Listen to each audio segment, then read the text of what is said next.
Salut les opiniâtres. Aujourd'hui, une fois n'est pas coutume, j'ai pris le métro. Et ne croyez pas que c'était de gaieté de cœur. Je sais bien que cela arrive aux meilleurs d'entre nous, puisque vous aimez les phrases pleines de clichés, alors en voilà une, pour une fois, qui n'est pas coutume, encore une fois. Bref, en attendant le métro pendant une bonne quinzaine de minutes pour cause de grève, j'ai été témoin d'une vision troublante pour ne pas dire obscène. Un incident, en un sens, une agression, si ce n'était que cela. Mais on s'en rapproche toutefois. Moi, je me suis senti agressé. Non, tout simplement, j'attendais le métro et alors que j'avais rien demandé à personne, soudain j'ai vu...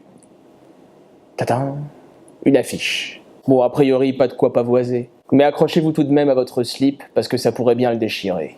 Il se trouve que cette affiche faisait la promotion pour une pièce de théâtre bien entendu engagée, bien que cela n'ait pas vraiment d'importance pour aujourd'hui. Sur cette affiche, il y avait des critiques qui en faisaient l'apologie, toutes rédigées par des anonymes qui les avaient postées sur Twitter.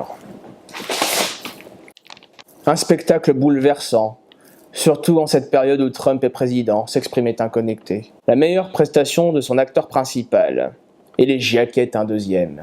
Ma copine et moi, on a vraiment trouvé ça très bien, conseillait un troisième. Et un quatrième s'extasiait. Ouais, c'était pas mal.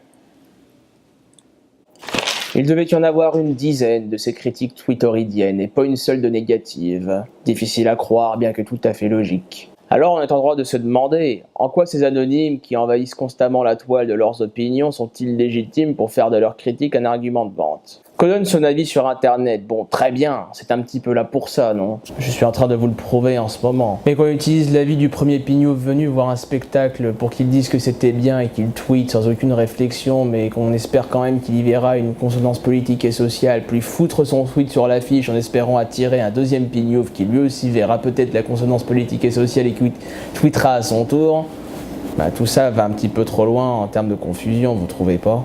Après, on peut aussi comprendre, ce sont les gens qui vont voir les spectacles, ce sont donc eux qui sont plus légitimes pour en parler. Donc leur avis importe plus que tout le reste. Tout porte à croire qu'à vouloir surfer sur cette grande vague dangereuse, les publicitaires sont en train de perdre l'équilibre et auraient dû rester au pédalo de la presse écrite. Quant aux critiques, laissez-moi me marrer derrière mes larmes de tristesse. Ces gens sortis de nulle part, mais réunis dans la même salle de spectacle par la magie de la pub, vont finir par mettre les critiques au chômage. Mais allons au bout de ce raisonnement. Qui a déjà écouté l'avis des critiques ? En quoi ceux-ci sont-ils plus légitimes qu'un mec lambda pour vendre leur opinion ? Est-ce parce que plus personne ne lit la presse et passe tout son temps sur Internet qu'Internet est devenu plus légitime ? Ou bien est-ce par un simple esprit de populisme dominant qui méprise le royaume des élites ? Et puis finalement, qu'est-ce qui me donne le droit de critiquer ce phénomène ? Suis-je assez légitime pour être un critique de la critique ou des critiques, des spectateurs critiques ou bien de la critique en général ? Suis-je d'ailleurs un mec lambda ? Il y a des jours où je vous jure qu'on s'y perd. Voilà, ainsi, et j'espère que c'est compréhensible, à vouloir saisir les rouages de ce malaise publicitaire, j'ai eu un malaise, vagal celui-là. J'ai par conséquent raté mon train, étendu sur le sol de la station de métro, au milieu de la foule indifférente des gens qui se rendaient au théâtre. La semaine prochaine, on conchiera un peu les stations de métro toujours trop propres ainsi que leur charmant personnel. Vous n'avez qu'à vous abonner pour vous tenir au courant si jamais je change d'avis critique. À bientôt les vindicatifs.